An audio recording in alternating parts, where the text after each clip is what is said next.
কুমিল্লা বিমানবন্দর চালু করা প্রসঙ্গে। ইতিহাস হলো দ্বিতীয় বিশ্বযুদ্ধের সময় এই বিমানবন্দর স্থাপিত হয়েছিল জনগণের সম্পত্তিতে।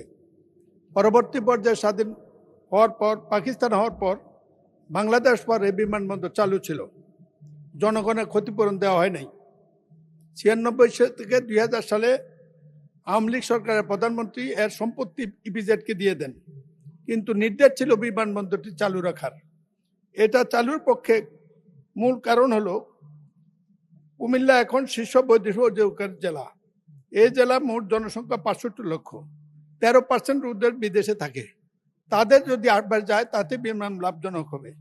এই বিমানবন্দরে বর্তমানে যে টাওয়ার থেকে অন্যান্য স্থাপনা আছে, এগুলা 80টি বিমান ব্যবহার করে, যার জন্য ওই বিমানবন্দরে মাসিক 2 কোটি টাকা রোজগার এখনো হয়।